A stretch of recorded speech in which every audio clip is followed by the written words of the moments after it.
இன்றைக்கி வந்து குண்டு குண்டாக பஞ்சு போல் ரேஷன் கடையில் வாங்கின அரிசி வச்சு எப்படி இட்லி செய்யலாம்னு பார்க்கலாங்களா? அரிசி, உளுத்தம்பருப்பு, வெந்தயம் எந்த அளவுக்கு நான் சேர்த்தனேன் அப்படிங்கிறத வீடியோவில் பார்க்கலாங்க. நான் வந்து ரேஷன் அரிசியில் குண்டு குண்டாக ரேஷன் அரிசி போடுவாங்க பார்த்தீங்களா, இட்லி அரிசின்னு சொல்லிட்டு, அந்த அரிசி வாங்கினா நான் அதை சேஃப்டி பண்ணி வச்சுக்கோங்க. அது வந்து இட்லிக்கு சூப்பராக இருக்குன்னு சொல்லிட்டு அந்த அரிசியில் வந்து 8 டம்ளர் அந்த குண்டு குண்டு அரிசியாக இருக்குது பார்த்தீங்களா, அந்த அரிசி மட்டுமே, வேறு எந்த அரிசியும் சேர்த்துறதில்ல. நான் அந்த அரிசி மட்டுமே 8 டம்ளரு.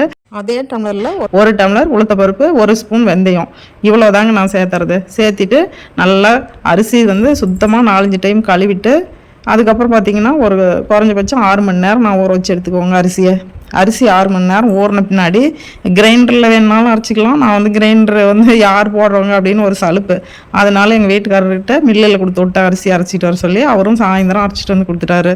அரைச்சிட்டு வந்து கொடுத்த உடனே நான் வந்து காலையில் நம்ம இட்லிக்கு தேவையான மாவு மட்டும் தனியாக எடுத்து கல் உப்பு போட்டு கலக்கி எடுத்து வச்சுட்டு நான் தூங்கிட்டேங்க. காலையில் எழுந்திரிச்சு இட்லி ஊற்றுறதுக்கு ஒரு 1/4 டீஸ்பூன் சோடாப்பு அது கூட சேர்த்து நல்லா மாவை கலக்கி விட்டு, இட்லி தண்ணி வந்து உலக்காஞ்சு முன்னாடி அதுக்கப்புறம் தட்டு வச்சு அந்த மாவை ஊற்றி ஒரு 10லேருந்து 15 நிமிஷம் வேக வச்சு எடுத்தோம்னா அப்படியே மல்லிகைப்பூ மாதிரி சூப்பராக இட்லி வந்துடுங்க. அந்த பாரு துணியில் கொஞ்சம் கூட ஒட்டாதுங்க, கொஞ்சம் கூட இட்லி வந்து ஒட்டாது. அந்த அளவுக்கு ஒரு சூப்பராக பாஞ்சியான இட்லி ரெடி ஆகிக்கும். இதே மாவில் தோசை போட்டாலும் தோசை வந்து கல்லில் ஒட்டாமல் அவ்வளோ சூப்பராக வருங்க.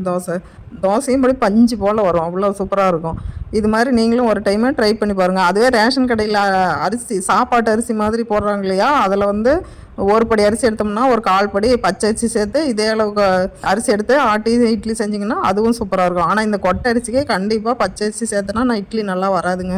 இந்த கொட்டரிசி பொறுத்த வரைக்கும் தனியாக கொட்டரிசி போட்டு அது கூடவே உளுத்தம்பருப்பு, வெந்தயம் போட்டு செஞ்சு ஒரு டைம் இந்த மாதிரி ட்ரை பண்ணி பாருங்கள். எந்த அளவுக்கு இட்லி அவ்வளோ சாஃப்டாக, அவ்வளோ அழகாக மல்லிகைப்பூ மாதிரி அப்படி சூப்பராக வருங்க இட்லி. நீங்களும் இந்த மெத்தேடில் ஒரு டைம் ட்ரை பண்ணி பார்த்துட்டு எனக்கு கமெண்ட் பாக்ஸில் கமெண்ட் பண்ணுங்கள். இந்த இட்லி செய்கிறதுக்கு வந்து நம்ம பிள்ளைங்கள்லாம் அளவு சொல்லுங்கக்கா அப்படின்னு சொன்னாங்க. நான் ஏதோ ஓரளவுக்கு உங்களுக்கு புரியும்படி சொல்லியிருக்கிறான்னு நினைக்கிறேங்க. நீங்களும் இந்த மாதிரி ட்ரை பண்ணி பாருங்கள் தங்க பிள்ளைங்களா. என்னோடய ஸ்டைலில் இந்த மாதிரி தாங்க நான் இட்லி செய்வேன். ஆனால் ஒரு டைம் கூட இந்த மெத்தேடில் செஞ்சு எனக்கு சொதப்பினதில்லை. சூப்பராக தான் இட்லி வருது. நீங்களும் ட்ரை பண்ணி பாருங்கள். ஓகேங்க, அடுத்து இன்னொரு வீடியோவில் சந்திக்கலாம். பாய் உறவுகளே.